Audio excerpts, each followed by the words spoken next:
அன்பின் பரலோக பிதாவே, ஸ்தோத்திரம் ஸ்தோத்திரம் ஸ்தோத்திரம் ஆண்டவரே. அப்பா, இவ்வளவு நேரமாக எங்களுடைய மத்தியிலே அப்பா உங்களுடைய பரிசுத்த ஆவியானவர் மூலமாக அசைவாடி கொண்டிருந்ததற்காக நன்றி தகப்பனே. அப்பா, இந்த நேரத்திலும் ஆண்டவரே உங்களுடைய வார்த்தையை ஆண்டவரே எங்களுக்கு வெளிப்படுத்துங்க ஆண்டவரே. உங்களுடைய வேதத்தின் ரகசியங்களை, மறைபொருட்களை நாங்கள் அறிந்து கொள்ளும் பொருட்டாக எங்களோடு பேசுங்க ஆண்டவரே. பேசுகிறவன் நான் அல்ல, நீரே எங்களுக்கு வேண்டி பேச வேண்டுமாய் ஜெபிக்கிறேன் அப்பா. நன்றி தகப்பனே. எல்லாம் இயேசுவின் மூலம் ஜெபிக்கிறேன் பிதாவே, ஆமென். இந்த நாளிலும் கூட கர்த்தருடைய அந்த வார்த்தையை கொடுக்கும்படியாக தேவன் பாராட்டின கிருபைகளுக்காக நான் அவருக்கு நன்றி செலுத்துகிறேன். இந்த நாளிலும் கூட சங்கீதம் 23 நாம் தியானிக்கலாம். சங்கீதம் 23 உண்மையிலே இந்த உலகத்திலேயே அதிகமாக ஒரு தியானிக்கப்பட்ட ஒரு சங்கீதம், அநேக ஜனங்களால் தேடப்பட்ட ஒரு சங்கீதம். அநேக புஸ்தகங்கள் சங்கீதம் 23 பேஸ் பண்ணி தான் எழுதப்பட்டிருக்கலாம். நீங்கள் கூட கூகுளில் போய் சர்ச் பண்ணி பார்க்கலாம். எவ்வளவு அதிகமாக பைபிளில் இந்த சங்கீதம் 23 தேடி இருக்காங்களோ அதுபோல் மற்ற வசனங்களை அவ்வளவா தேடலையாம். ஸோ அவ்வளோ ஒரு முக்கியத்துவம் வாய்ந்த ஒரு சங்கீதம். இது எந்த சூழ்நிலையிலே எழுதப்பட்டது, என்ன தருணத்திலே எழுதப்பட்டது, எழுதின போது அதனுடைய ஆக்கியோன் அனுபவித்த அனுபவங்கள் என்ன அப்படி என்பதை குறித்து நாம் சற்று நேரமாக தியானிக்கலாம். சங்கீதம் 23 முதல் வசனத்தை வாசிக்கலாமா? எல்லாரும் சேர்ந்து வாசிக்கலாமா? சங்கீதம் 23 முதல் வசனம்.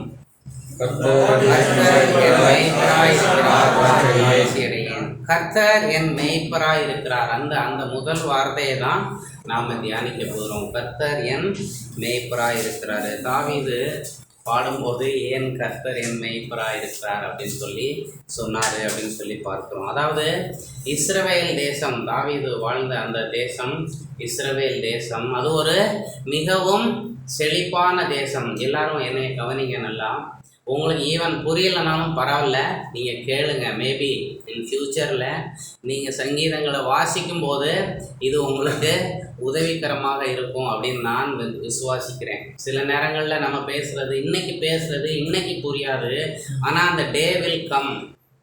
ஓ, இதனால தான் அன்னைக்கு அதை பேசினாங்களா அப்படின்னு சொல்லி நாம் அதை நினைவு கூறுவோம். இயேசு கிறிஸ்துவை பற்றி கூட சீசர்கள் அவர் சிலுவையில் அறையப்பட்டு பரமேறி போனதுக்கு அடுத்து ஆண்டவர் இதனால தான் இப்படி சொன்னாரான்னு சொல்லி அவர் சொன்ன வார்த்தைகளை நினைவு கூர்ந்தாங்க அப்படின்னு சொல்லி பார்க்கணும். அதனால் நாம் கொஞ்சம் கவனமாக கவனிப்போம். இஸ்ரவேல் தேசம் ஒரு மிகவும் செழிப்பான தேசம். சாரோன் சமவெளிகள், ரோஜாக்கள் பூத்து குலுங்குகிற அந்த சாரோன் சமவெளி, அத்திப்பழங்கள், அத்தி மரங்கள் நிறைந்த பெத்பகே, திராட்சை தோட்டங்கள் நிறைந்த பெத்தானியா, லீபனான் ஒரு பனிமலை, எப்படி காஷ்மீர் இருக்கு அது மாதிரி ஒரு பனிமலை இருக்கிற ஒரு தேசம் லீபனான். இந்த மாதிரி ஒரு செழிப்பான ஒரு தேசம்னா இஸ்ரவேல் தேசம். அந்த தேசத்திலையும் கூட ஒரு மிகவும் ஒரு கடுமையான ஒரு வித்தியாசமான சூழ்நிலையிலே ஒரு இடம் இருக்கிறது. அந்த இடத்திற்கு பேர் ஒரு பாலைவனமான இடம், யூதேயா வனாந்திரம் அப்படின்னு சொல்லி பார்க்கிறோம். சங்கீதம் 63 முதல் வசனம், அதன் தலைப்பிலிருந்து படிக்கலாமா? சங்கீதம் 63 யூதாவின் வனாந்தரத்தில் இருக்கையில் பாடின சங்கீதம். யூதாவின் வனாந்தரத்தில் இருக்கையில் பாடின சங்கீதம். அந்த முதல் வசனம், தேவனே நீர் என்னுடைய தேவன், அதிகாலமே உம்மை தேடுகிறேன். வறண்டதும் விடாய்த்ததும் தண்ணீரற்றதுமான நிலத்திலே என் ஆத்துமா உண்மையில் தாகமாய் இருக்கிறது, என் மாம்சமானது உம்மை வாஞ்சிக்கிறது. அதாவது யூதேயாவின் வனாந்திரத்தை குறித்து தாவீது இன்னும் அவர் அரசனாகல. தாவீது அதை சொல்லும்போது அவரால் லேசா ஒரே வார்த்தையில சொல்லிட முடியல. இவ்வளவு ஒரு வறட்சியான பிரதேசம் அப்படின்னு சொல்லி, வறட்சினா வறட்சி, அவ்வளவு கடுமையான வறட்சியா, தண்ணீரே அங்க இருக்காதான். வருஷத்துல ஒரு தடவை 2 தடவை மழை பெய்யறதே ஒரு அரிதான காரியமா, அவ்வளவு வறட்சியான பிரதேசம். அதை குறித்து சொல்றாரு, வறண்டதும் விடாய்த்ததும் தண்ணீரற்றதுமான நிலம் அப்படின்னு சொல்றாரு. அந்த மாதிரியான ஒரு வறட்சியான பிரதேசம் அந்த யூதயா வனாந்தரம்ங்கிறது. அங்க பயங்கர வெயில் இருக்குமா. வறட்சினா தண்ணி இல்லை. முதலாவது தண்ணி இல்லைன்னா ஆட்டோமேட்டிக்காகவே அங்க வெயில் அதிகமா இருக்கும். வெயில் 100 டிகிரியிலிருந்து 150 டிகிரி ஃபாரன்ஹைட் வரைக்கும் போகுமா. நம்ம ஊர்ல 100 டிகிரின்னு சொன்னாலே ஐயோ அதிகமா வெயில் இருக்கு அப்படின்னு சொல்றோம். அங்க 150 டிகிரி வரைக்கும் அதிகமா போகுமா. மூன்றாவது, அதாவது இந்த புழுதி, இப்போ அது வறட்சியான பிரதேசம், வெயில் இல்லாம இருக்கு, காலநிலைகள் அடிக்கடி மாறுறதுனால அதிகமா வெயில் இருக்கும்போது புழுதி புயல்கள் எழும்புமா. பாலைவனத்துல இந்த மண் புயல் எழும்பும் பாருங்க, அந்த மாதிரியான ஒரு புயல் எழும்புமா. அப்படியே அந்த மண் புயல், புழுதி புயல் எழும்பும் போது அந்த ஏரியாவே இருட்ட மாறிடுமா. அந்த லெவலுக்கு அந்த புழுதி புயல் எழும்பும் அப்படின்னு சொல்றாங்க. அடுத்து இன்னொன்று கடைசியா, அது மலை தேசமான யூதயா. ஒரு சில இடங்கள்ல போட்டிருக்கோம் மலை தேசமான யூதயா அப்படின்னு சொல்லி. மலை தேசம் அப்படின்னு சொன்னா நம்ம ஊர்ல இருக்கிற ஊட்டி, கொடைக்கானல், ஏலகிரி, கொல்லிமலை இந்த மாதிரியான மலை பிரதேசங்கள் கிடையாதான். ஃபுல்லாவே சுண்ணாம்பு பாறைகள் நிறைந்த கரடு முரடான கிடங்கும் மேடுமான வறட்சியான பிரதேசத்துல ஒரு மலை இருந்தா அது எப்படி இருக்கும்? மோசமான ஒரு மலைகளாக தான் இருக்கும். சின்ன சின்ன குன்றுகளா கிடங்கும் மேடுகுமா, ஒரு ரொம்ப டெட்லியஸ்ட் பிளேஸ்ன்னு சொல்லுவாங்களாம். அதாவது பொதுவாகவே வேத பண்டிதர்கள் அந்த யூதயா வனாந்தரத்தை குறித்து சொல்லும்போது, அந்த டெசர்ட்டை குறித்து சொல்லும்போது, அது ஒரு கில்லர் டெசர்ட் அப்படின்னு தான் சொல்லுவாங்களாம். அந்த பாலைவனத்துக்குள்ள ஒருத்தன் போயிட்டான் அப்படின்னு சொன்னா அவன் மீண்டு வரவே முடியாதான். தண்ணி இல்லை, எதுவுமே இல்லைன்னா எப்படி வர முடியும்? வெயில் அவ்வளோ அதிகமாக இருக்கு. கில்லர் டெசர்ட் அப்படின்னு தான் சொல்லுவாங்களாம், கொலை பாலைவனம் அப்படின்னு தான் சொல்லுவாங்களாம். அந்த மாதிரியான ஒரு பிரதேசம் தான் அந்த யூதயா பாலைவனம். ஸோ இங்கே இந்த மாதிரி யூதயா பாலைவனம் இந்த மாதிரியான ஒரு பிரதேசத்தில் இருக்கிறாரு.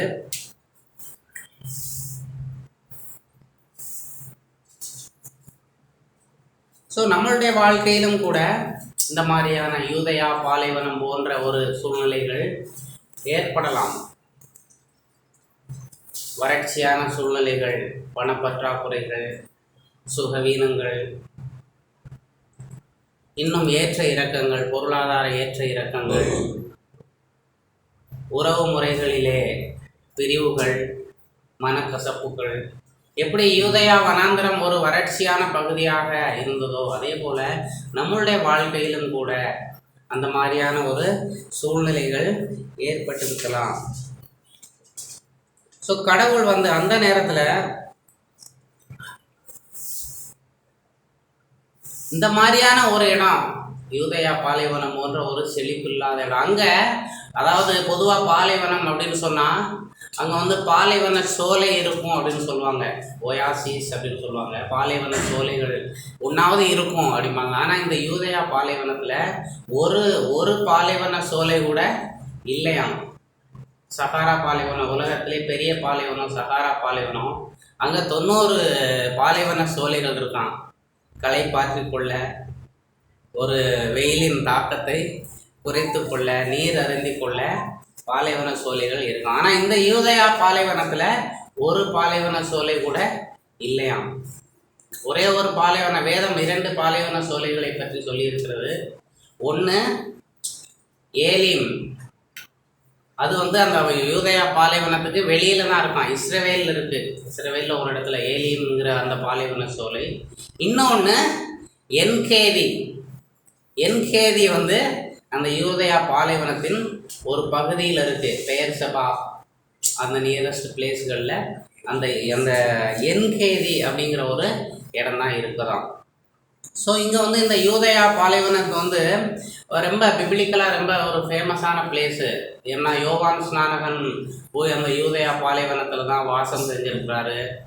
அப்புறமேட்டு கர்த்தராகிய இயேசு கிறிஸ்துவும் கூட 40 நாள் தன்னுடைய உபவாசங்களை இருக்கும்போது அந்த யூதயா பாலைவனம் வனாந்தரத்தில் தான் போய் அவர் அந்த உபவாசம் இருந்தார் அப்படின்னு சொல்லி பார்க்கிறோம். ஸோ அங்கே தான் ஒரு பகுதி என்கேதி. அந்த என்கேதியை குறித்து ஒரு 5 காரியங்களை உங்களோடு பகிர்ந்து கொள்ள ஆசைப்படுகிறேன். ஏன் நான் இதை யூதயா பாலைவனத்தை சொல்லிட்டு அந்த என்கேதிக்கு வாரேன் அப்படின்னு சொன்னால், இதெல்லாம் சொல்லி வரும்போது தான் அந்த சங்கீதத்தினுடைய கடைசியாக அந்த சாரம்சங்கள் நமக்கு புரிய வரும். என்கேதி அப்படிங்கிற ஒரு பகுதி இருக்குது. அது ஒரு மிகவும் செழிப்பான பகுதியாக. என்கேதி அப்படின்னு சொன்னால் ஆட்டுக்குட்டியின் நீரூற்று அப்படின்னு சொல்லி அர்த்தம். எபிரேய பாஷையில் என்கேதி அப்படின்னு சொன்னால் ஆட்டுக்குட்டியின் நீரூற்று அப்படின்னு சொல்லி அர்த்தமா. என்கேதியை குறித்து என்கேதி வந்து ஒரு மிகவும் செழிப்பான ஒரு பிரதேசமா அங்கே வந்து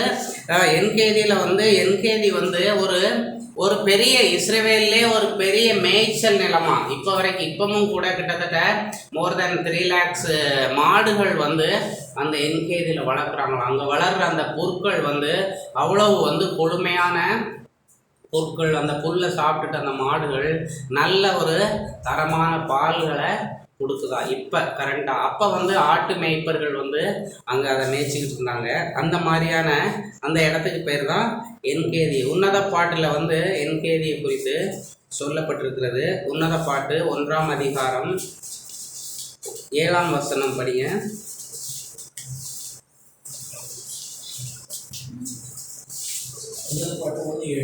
1:7 to 9 படிங்க. அதாவது அந்த என் பிரியமே பார்வோனுடைய ரதங்களில் பூண்டிருக்கிற பரிகள் தோன்றி கொண்டு கூடுகிறேன். அது 9ஆம் வசனம் படிங்க. அதான் 9. 7 என் ஆத்தும நேசரே நீர் மந்தையை எங்கே மேய்த்து அதை மத்தியானத்தில் எங்கே மடக்குகிறீர். அதாவது அந்த என்கேதி பகுதியில் ஆடுகளை வந்து அதிகமாக மேய்க்கிறாங்களாம். ஆடுகள் அதிகமாக அதாவது 7ஆம் அதிகாரத்தில் ஆடுகள் அதிகமாக மேய்க்கிறீர்கள்னு போட்டிருக்கு. 14ஆம் வசனம் படிங்க. அதிலே உன்னத பாட்டு என் நேசர் போதும். என் நேசர் எனக்கு என்கேதி ஊர். அந்த என்கேதியை வந்து உங்களுக்கு சுட்டி காட்டணுங்கிறதுக்கு வேண்டி தான் இந்த புத்தகம் படித்தோம். அதாவது என்கேதிங்கிறது ஒரு நீரூற்று. அங்கே வந்து ஆடுகள் வளர்வதற்கு ஒரு ஏற்ற சூழ்நிலை இருக்கிறது. அதனால தான் உன்னத பாட்டில் சாலமோன் எழுதும்போது இந்த மாதிரியான காரியங்களை ஆடு சார்ந்த காரியங்கள் எழுதியிருக்கிறாரு. அப்புறமேட்டு அந்த அந்த அதாவது உன்னத பாட்டில் வந்து தலைவி வந்து தலைவனை தேடி அவ்வளவு ஸ்பீடாக ஓடுறாராம். அவங்க வந்து பார்வோனினுடைய ரதங்களில் அந்த குதிரைகள் எவ்வளவு வேகமாக ஓடுதோ அந்த மாதிரி அந்த பெண் வந்து தன்னுடைய தலைவன் தன்னுடைய ஆட்டு மேய்ப்பன் எங்கே ஆடு மேய்ச்சிட்டு இருக்கிறான் அப்படின்னு பார்க்கறதற்கு வேண்டி ஓடி போனா அப்படின்னு சொல்லி நீங்கள் படித்து பாருங்கள், வீட்டில் போய் தெரியும். அந்த இடத்துக்கு பேர் தான் என்கேதி. சரி, ஆடுகள் மேயணும்னா என்னது வேணும்? புல் வேணும். புல் வந்து அங்கே மிக அதிகமாக இருக்குது. ஏன்னா அங்கே இருக்கிற அந்த நீரூற்றிலிருந்து வருகிற தண்ணீர் அந்த ஏரியாவையே செழிக்க செய்து நிறைய பசுமையான புல் அங்கே இருக்குது அப்படின்னு சொல்லி பார்க்குறோம்.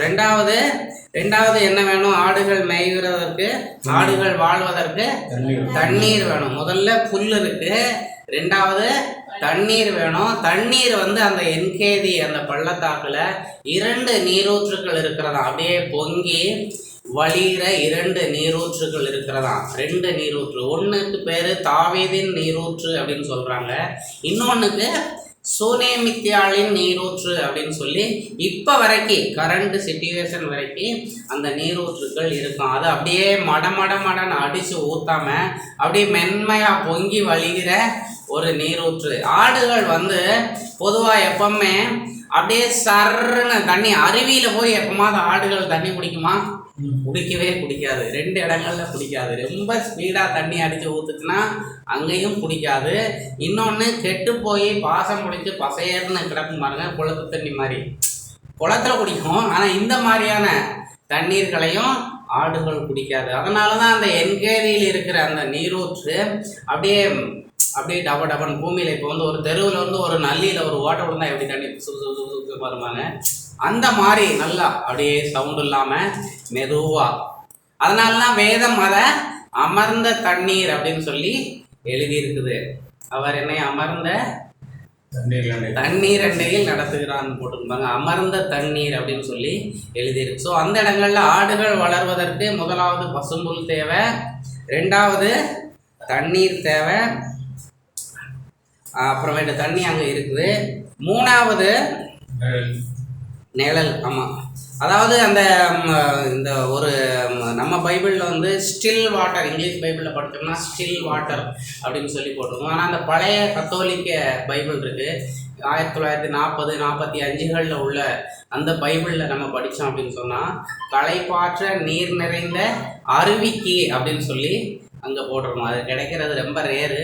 சப்போஸ் கிடைச்சுன்னா வாங்கி படிங்க. எனக்கு ஒரு பகுதி, சின்ன பகுதி மட்டும் இருக்கு, எங்கேயோ அப்படி கிழிஞ்சு மொத்தமும் ஒரு இடத்துல இருந்தது எடுத்து பாதுகாப்பாக வச்சிருக்கிறேன். ஸோ அங்கே வந்து பசும்புல் இருக்கிறது, தண்ணீர் இருக்கிறது. 3வது வந்து அங்கே பேரீச்சை மரங்கள் அதிகமாக இருக்கான் என்கேதியில். சுவை மிகுந்த பேரீச்சை மரங்கள். 2 நாளாகமும் படிங்க, 2 நாளாகமும் 20:2, 2 நாளாகமும் 20:2.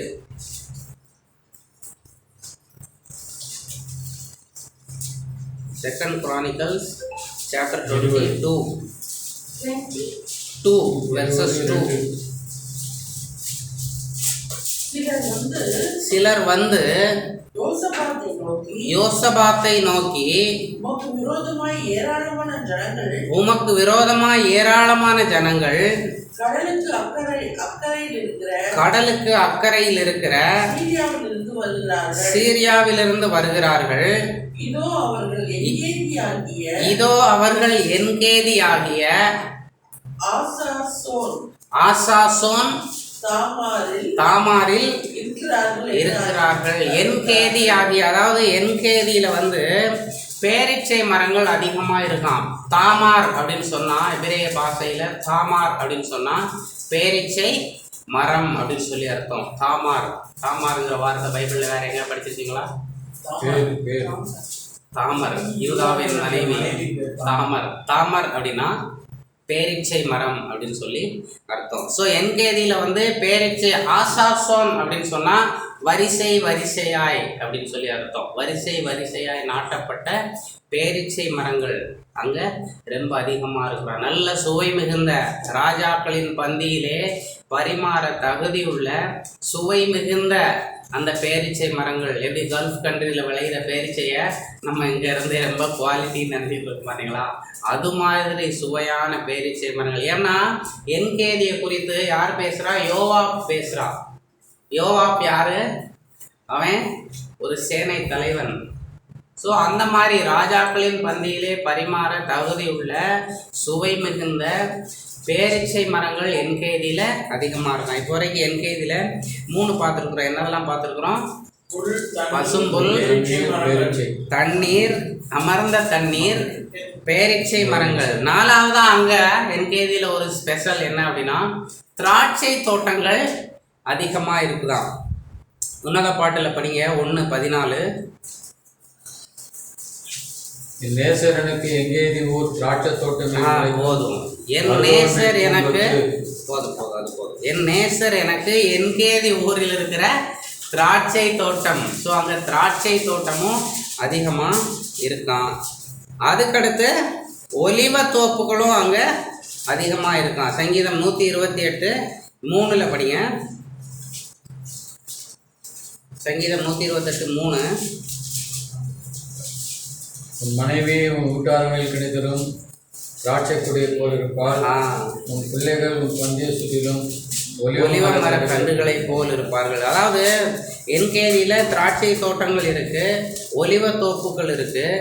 சங்கீதம் 128:3 இருந்து எப்படி சொல்ல வரோம்னா, வேதாகமத்தில் ஒரு நியதி, ஒரு ரூல்ஸ் என்ன அப்படின்னு சொன்னால், எங்கெல்லாம் திராட்சை தோட்டங்கள் இருக்கோ அங்கெல்லாம் கண்டிப்பாக ஒலிவத்தோப்புகள் இருக்குமா. நியாயாதிபதிகள் 15:5 படிங்க, அங்கே நம்ம பார்த்தா கரெக்டாக கண்டுபிடிச்சிக்கலாம். நியாயாதிபதிகள் 15:5 அங்கே வரிசையாக எழுதியிருக்கும். அந்த நரிகள், சிம்சோன் அந்த நரிகளை பிடிச்சி அதனுடைய வாலிலே தீப்பந்தத்தை கட்டி ஓட விடும்போது வெள்ளாண்மையிலே அவைகளை ஓடவிட்டு கதிர்கட்டுகளையும் வெள்ளாண்மையையும் திராட்சை தோட்டங்களையும் ஃபர்ஸ்ட் கதிர்கட்டுகளை சுட்டறிக்கி, 2வது வெள்ளாண்மையை சுட்டறிக்கி, 3வது திராட்சை தோட்டத்தை சுட்டறிக்கி, 4வது ஒலிவ தோப்புகள். அதாவது வேதத்தில் எங்கெல்லாம் திராட்சை தோட்டம்னு இருக்கோ அங்கே கண்டிப்பாக ஒலிவ தோப்புகளும் இருக்குமா. ஸோ இந்த என்கேதிங்கிற ஊர் 5 காரியங்களுக்கு மிகவும் புகழ் பெற்றது.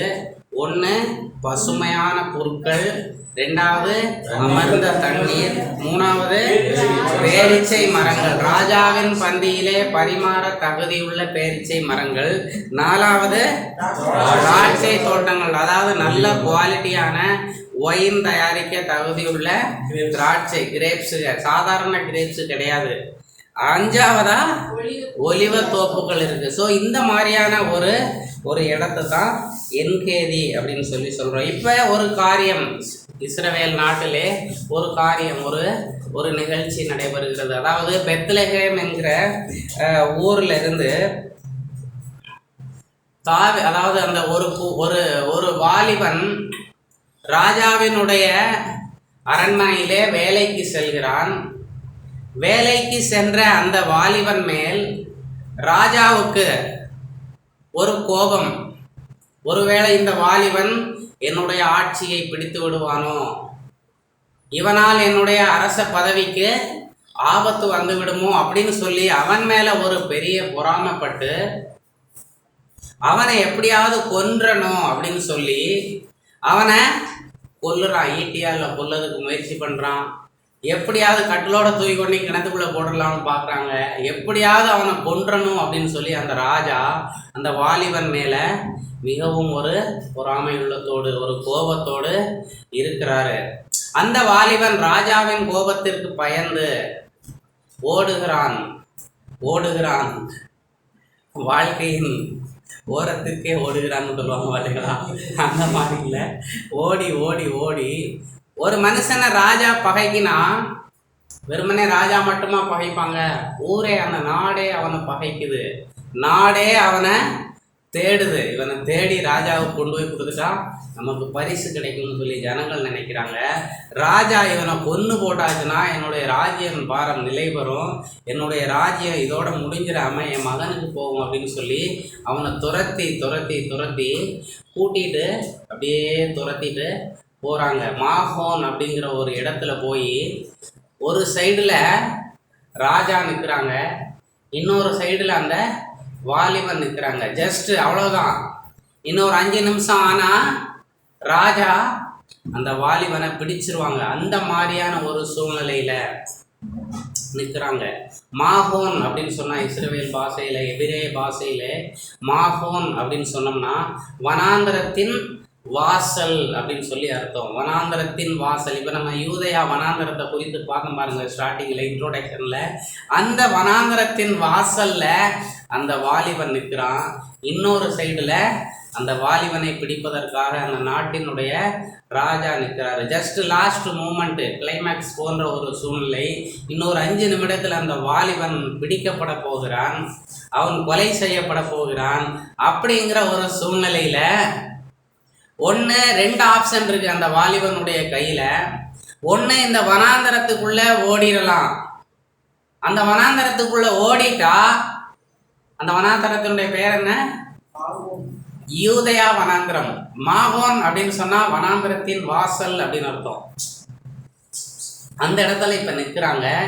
1, அந்த வாலிபனுக்கு 2 ஆப்ஷன் இருக்கிறது. 1, அந்த வாலிபன் ராஜாவினிடம் சரணடைஞ்சிடலாம். சரணடைஞ்சிட்டா அங்கேயும் அவனுக்கு சாவுதான். இல்லை அப்படின்னா 2வது ஆப்ஷன், அவன் இந்த வனாந்தரத்துக்குள்ளே சென்று அவன் சாக போகிறானா பிழைக்க போகிறானா யாருக்கும் தெரியாது. ஏன்னா அந்த வனாந்தரமே ஒரு கில்லர் டெசர்ட்ஸ் தான். நெகேவ் அப்படின்னு சொல்லுவாங்க எபிரேய பாஷையில். நெகேவ் மிட்பார் அப்படின்னு சொல்லுவாங்க. நெகேவ் மிட்பார் அப்படின்னு சொன்னால் தெற்கு பகுதியில் இருக்கிற பாலைவனம். பைபிளில் கூட படிக்கும்போது நிறைய இடத்துல நெகேவில் இருந்தான் அப்படின்லாம் போட்டுருக்காங்க. அப்படின்னா வனாந்தரத்தில் இருந்தான் அப்படின்னு சொல்லி அதுக்கு அர்த்தம். நெகேவ் மிட்பார் அப்படின்னு சொல்லுவாங்க ஹீப்ரூவில்.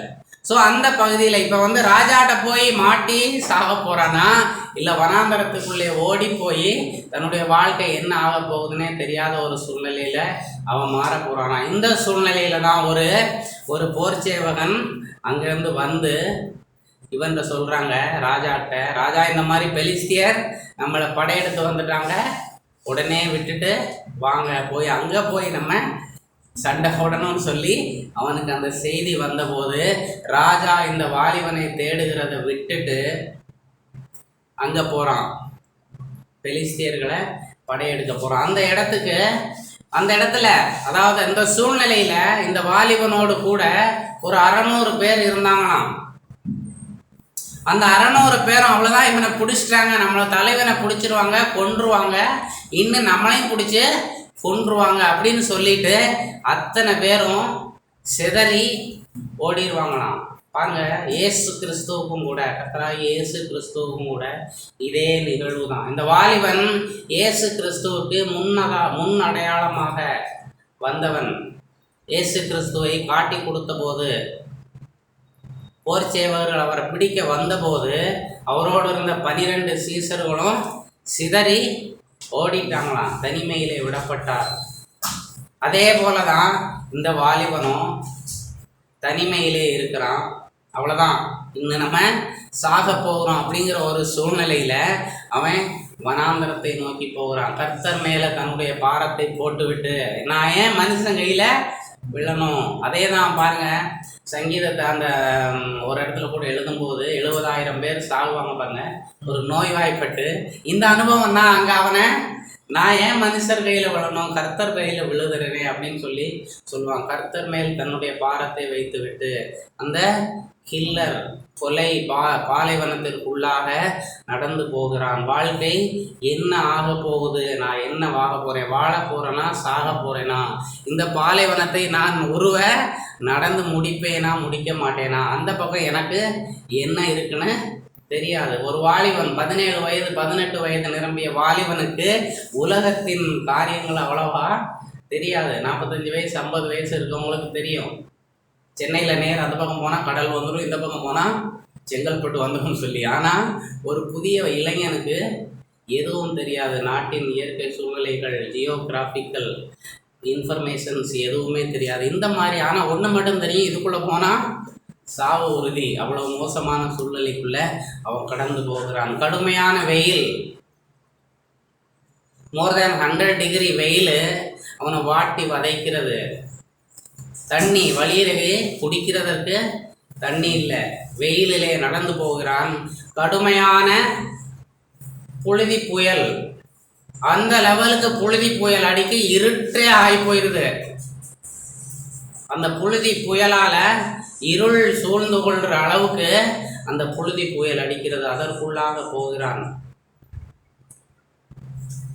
அடுத்து கரடு முரடான மலைப்பகுதிகள், இருள், கடுமையான வெப்பமான சூழல், புழுதி புயல் அடிச்சு பாருங்க. மேகம் சூழ்ந்துருச்சுன்னா இருள் அடிச்சிருப்பாங்க. அந்த மாதிரியான ஒரு சூழ்நிலை, பாதை வழி தெரிய மாட்டேங்குது, போகிறான்.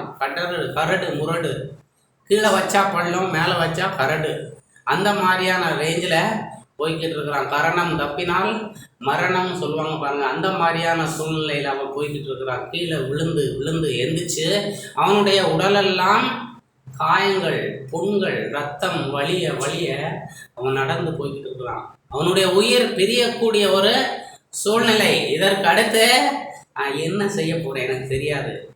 ஃபைனல் ஸ்டேஜ், பாலைவனத்தை கடந்து போவானா போக மாட்டானா அவனுக்கே தெரியல. உயிர் பிரியக்கூடிய ஒரு சூழ்நிலையில் அவனுடைய ஆத்துமா கர்த்தரை நோக்கி கூப்பிடுகிறது. ஆண்டவரே, நான் என்ன செய்ய, எங்கே போக, என்னை இந்த மாதிரியான சூழ்நிலையில் இருக்கிறேனே. அதனால தான் சங்கீதத்தில் அதில் எழுதும்போது, நான் மரண இருளின் பள்ளத்தாக்கிலே நடந்தாலும் பொல்லாப்புக்கு பயப்படேன் அப்படின்னு சொல்லி அவர் சொல்லியிருப்பார். இருளான சூழ்நிலை, மரணம் போன்ற, ஏன்னா அந்த இருளுக்குள்ள ஒரு மனுஷன் எப்படி நடந்து போகிறது? கிடங்கு மேடு இருளாக இருந்தால் எப்படி நடந்து, அந்த மாதிரியான சூழ்நிலையில் அவன் நடந்து போய்கிட்டு இருக்கிறான். அவனுடைய உடம்புகள் எல்லாம் புண்ணாகி அரிச்சு அங்கங்கே கீச்சி ரத்தமும் வேர்வையும் போல அவன் போய்கிட்டு இருக்கிறான். அந்த நேரத்தில் அவனுடைய உள்ளத்திலிருந்து ஒரு சொல்லு, ஒரு வார்த்தை அவனுக்குள்ளே உதயமாகிறது. பயப்படாதே, திகையாதே, கலங்காதே, நான் உன்னோட கூட இருக்கிறேன், உன்னுடைய வலது கையை பிடித்து வழி நடத்துகிறேன் அப்படின்னு சொல்லி அவனுடைய இருதயத்தை தேற்றுகிறது. நம்மளுடைய வாழ்க்கையிலும் கூட எவ்வளவோ பாரியான சூழ்நிலைகளில் பாருங்க, நம்மளுடைய வீட்டு வாசல்களிலே எழுதியிருக்கிற ஒரு சில வசனங்கள், ஏதோ ஒரு வாகனத்தில் எழுதியிருக்கிற சில வாசகங்கள் நம்முடைய இருதயத்தை எப்படி தேற்றுது. அதே போல் அவனுடைய இருதயத்துக்குள்ளிருந்து ஒரு தேற்றுதலான காரியங்கள். தேவன் அவனோடு பேசுகிறார். பயப்படாத, கலங்காத, நீ போக வேண்டிய இடத்துக்கு போனே கண்டிப்பாக போய் சேர்ப்பேன் அப்படின்னு சொல்லி அவன் தன்னைத்தானே தன்னுடைய கர்த்தருக்குள் அவனை தேற்றி கொண்டு அவன் முயன்று போய்கிட்டு இருக்கும்போது கொஞ்சம் தூரம் கழித்து பார்த்தா ஒரு பசுமையான சூழல். அங்கே ஓடி போய் அங்கே இருக்கிற அந்த நீரூற்றில் தண்ணியை எடுத்து நல்லா குடித்து தன்னுடைய தாகத்தை தீர்ற குடத்துக்கு தன்னுடைய உயிர் அவனுக்கு திரும்பி வருது. அங்கேருந்து பார்த்தா கொஞ்ச நேரம் கழிச்சு பார்த்தா சலக்குன்னு சத்தம் கேட்குது. என்னடா சவுல் இங்கேயும் என்னை தொடர்ந்து வந்துட்டானா அப்படின்னு சொல்லி திரும்பி பார்த்தா அங்கேருந்து ஒரு ஆட்டுக்குட்டி அப்படியே தண்ணீர் குடிக்கிறதுக்கு அந்த நீரூற்றை நோக்கி, என் தேதியில் இருக்கிற அந்த நீரூற்றை நோக்கி வருகிறது. அப்போ தான் அவன் பாடுறான், கர்த்தர் என் மேய்ப்பராக இருக்கிறார் அப்படின்னு சொல்லி. இந்த ஆட்டுக்குட்டியை இங்கே நடத்திக்கிட்டு வந்தது யாரோ ஒரு மேய்ப்பன் நடத்தி கொண்டு வந்தார்னா, என்னையும் இந்த வனாந்தரமான வாழ்க்கையிலிருந்து, இந்த மரணமான சூழ்நிலைகளிலிருந்து, இந்த உஷ்ணமான காலநிலைகளிலிருந்து என்னையும் ஒரு மேய்ப்பனால் தான் நடத்தி கொண்டு இந்த இடத்திற்கு கொண்டு வந்திருக்க வேண்டும் என்று அவன் பாடுகிறான். கர்த்தர் என் மேய்ப்பராயிருக்கிறார், நான் தாழ்ச்சியடையேன். அவர் என்னை புல்லுள்ள இடங்களில் மேய்த்து அமர்ந்த தண்ணீர்களிலே என்னை கொண்டு போய் விடுகிறார்.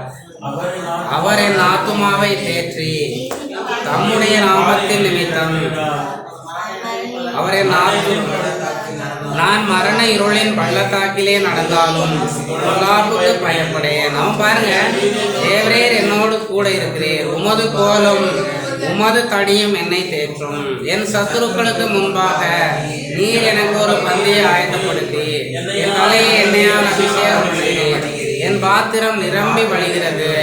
என் ஜீவனுள்ள நாளெல்லாம் நன்மையும் கிருபையும் என்னை தொடரும். நான் கர்த்தருடையவன் வீட்டிலே நீடித்த நாட்களாய் நிலைத்திருப்பேன் அப்படின்னு சொல்லி இந்த மாதிரியான ஒரு சூழ்நிலையிலே பாடப்பட்டது தான் இந்த சங்கீதம் 23. சாதாரணமாக நம்ம இதை படிச்சுட்டு போயிடுறோம். ஆனால் ஒரு கடுமையான சூழ்நிலையிலே அந்த இளைஞன் கடந்து போயிருக்கிற போது அவன் பாடின சங்கீதம். கர்த்தர் அவனை ஒரு மரண இருளின் பள்ளத்தாக்கிலே இருந்து நடத்தி கொண்டு வந்து அந்த என்கேதிக்கு, அந்த செழிப்பான பிரதேசத்திற்கு, யூதயா வனாந்திரத்தை கடந்து ஒரு செழிப்பான பிரதேசம் என்கேதிக்கு அவனை நடத்தி கொண்டு வந்திருக்கிறார். பசும் பொருட்கள் உள்ள இடங்களுக்கு, கொழுமையான ஆடுகள் வளர்கிற அந்த பகுதிக்கு தேவன் அவனை நடத்தி கொண்டு வந்திருக்கிறார். அமர்ந்த தண்ணீர்கள் உள்ள இடத்திற்கு அவனை அவர் நடத்தி கொண்டு வந்திருக்கிறாரு.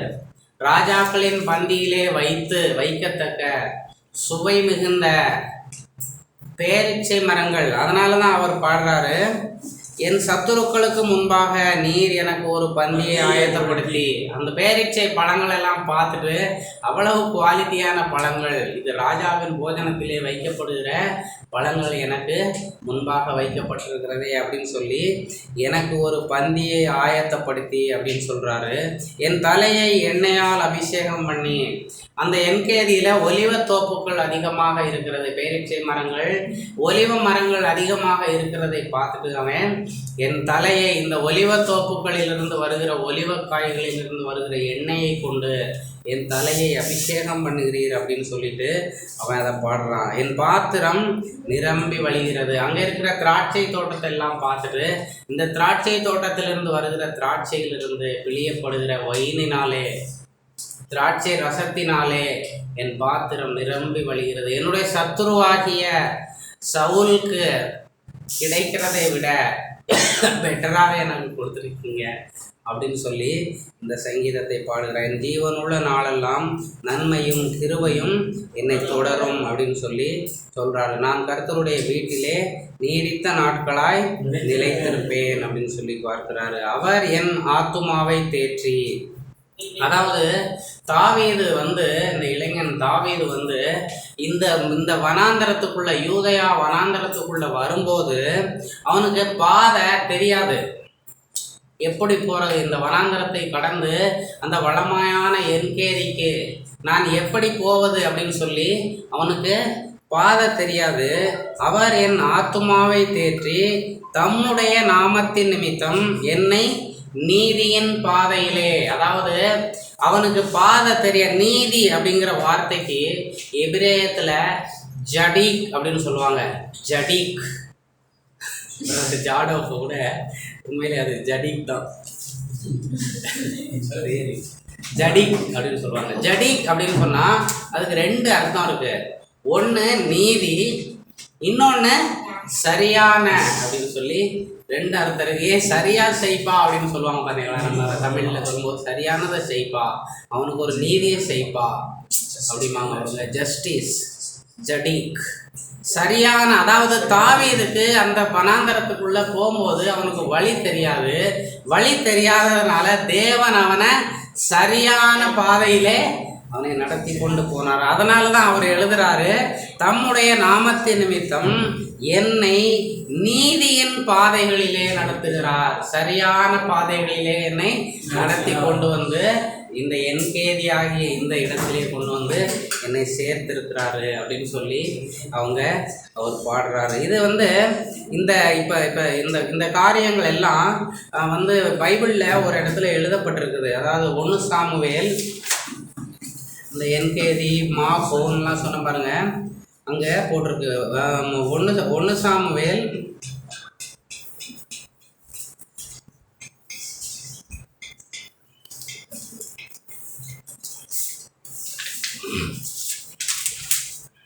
23ஆம் அதிகாரம் 25லிருந்து 29 வரைக்கும் படிங்க. சவுலும் அவன் மனுஷரும் தாவீதை தேட வருகிறார்கள் என்று அவனுக்கு அறிவிக்கப்பட்ட போது அவன் கன்மலையிலிருந்து இறங்கி மாக்கோன் வனாந்தரத்திலே தங்கினான். அதை சவுல் கேள்விப்பட்டு மாக்கோன் வனாந்தரத்திலே தாவீதை பின்தொடர்ந்தான். சவுல் மலையின் இந்த பக்கத்திலும் தாவீதும் அவன் மனுஷரும் மலையின் அந்த பக்கத்திலும் நடந்தார்கள். சவுலுக்கு தப்பி போக தாவீது தீவிரித்த போது சவுலும் அவன் மனுஷரும் தாவீதையும் அவன் மனுஷரையும் பிடிக்கத்தக்கதாய் அவர்களை வளைத்துக் கொண்டார்கள். அந்த சமயத்தில் ஒரு ஆள் சவுலிடத்தில் வந்து, நீ சீக்கிரமாய் வரும், பெலிஸ்தர் தேசத்தின் மேல் படையெடுத்து வந்திருக்கிறார்கள் என்றான். அதனால் சவுல் தாவீதை தொடர்கிறதை விட்டு திரும்பி பெலிஸ்தரை எதிர்க்கும்படி போனான். ஆதலால் அவ்விடத்திற்கு சேலா அம்மாதி கோத் என்று பெயரிட்டார்கள். தாவீது அவ்விடத்தை விட்டு புறப்பட்டு என்கேதியில் உள்ள அரணிப்பான இடங்களில் தங்கினான். அதாவது அந்த மாகோன்கிற இடத்துல இருந்து என்கேதியில் உள்ள அந்த அரணிப்பான இடத்திலே தங்கினான்னு சொல்லி நம்ம இங்கே ஒரே வார்த்தையில் படிச்சுருக்கோம். ஆனால் பாருங்கள், இந்த இடத்துல இருந்து மாகோன், அந்த வனாந்தரத்தின் நுழைவாயில், யூதயா வனாந்தரத்தின் நுழைவாயிலிருந்து அந்த என்கேதிக்கு போய் சேர்றதுக்கு இடையில அவனுடைய வாழ்க்கையில் என்னவெல்லாம் நடந்தது, எவ்வளோ கஷ்டங்களை அவன் அனுபவித்தான் தேவன் அவனோடு எவ்வாறாக கூட இருந்தார் அப்படிங்கிறது தான் இந்த சங்கீதம் 23ல் நம்ம பார்க்கிறோம். பாருங்க, தேவன் ஆண்டவர் அவனை ஒரு ஆடுகளை நடத்துகிறது போல, கர்த்தராகிய இயேசு கிறிஸ்து இந்த உலகத்திலே வந்திருந்த போது நானே நல்ல மேய்ப்பன் அப்படின்னு சொன்னார். ஏன்னா ஒரு நல்ல மேய்ப்பன் தான் ஆடுகளை அதாவது நல்லா நடத்த முடியுமா? நல்ல மேய்ப்பன் தன்னுடைய ஆடுகளுக்காக தன் ஜீவனையே கொடுப்பாராம். அதனால தான் அவர் தன்னைய நானே நல்ல மேய்ப்பன் அப்படின்னு சொல்லி சொல்றார். அதே போல தான் தாவீதுக்கு நல்ல மேய்ப்பராக இருந்த தேவன் நம்மளுக்கும் அவர் நல்ல ஒரு மேய்ப்பராக இருக்கிறாரு. ஆண்டவர் இந்த உலகத்தில் வந்திருக்கும் போது ஒரு 7 வாக்கியங்களை சொன்னார். நாணயமான 7 வாக்கியங்களை சொன்னார். என்னென்ன சொன்னார் அப்படின்னு சொன்னால், நானே நானே நானே அப்படின்னு சொல்லி வரும். நாணயமானன்னு சொல்லலாம், நாணய வார்த்தைகள் அப்படின்னு கூட சொல்லலாம். 7 அதில் பார்த்தீங்கன்னா, ஜீவ அப்பம் நானே, நானே உலகத்திற்கு ஒளி, நானே வாசல், நானே நல்ல மேய்ப்பன், நானே உயிர்த்தெழுதலும் ஜீவனுமாய் இருக்கிறேன், நானே வழியும் சத்தியமும் ஜீவனுமாய் இருக்கிறேன், நானே மெய்யான திராட்சை செடி அப்படின்னு சொல்லியிருப்பாரு. அதில் பார்த்தோம்னா அந்த நடுவில் இருக்கிற அந்த வார்த்தை, மேலே உள்ள ஒரு 3 நானே, கீழே உள்ள ஒரு 3 நானே எடுத்துட்டு நடுவில் இருக்கிறத பார்க்கணும் அப்படின்னு சொன்னால், நானே நல்ல மேய்ப்பன் அப்படின்னு சொல்லியிருப்பார். ஸோ தாவீதுக்கு கர்த்தர் நல்ல மேய்ப்பனாக இருந்து ஒரு வனாந்தரமான வாழ்க்கையிலிருந்து, ஒரு பாலைவனமான வாழ்க்கையிலிருந்து அவனை ஒரு வளமையான, ஒரு பசுமையான, ஒரு நீர் நிறைந்த, ஒரு செழிப்புள்ள, ஒரு தரமான பொருட்கள் விளைகிற ஒரு பகுதிக்கு நடத்தி சென்ற ஒரு நல்ல மேய்ப்பன் தாவீதுக்கு இருப்பார் என்றால், நமக்கும் அவர் ஒரு நல்ல மேய்ப்பன் தான். ஆமேன், ஆமேன், ஆமேன். கர்த்தர் தாமே உங்கள் அனைவரையும் ஆசீர்வதிப்பாராக.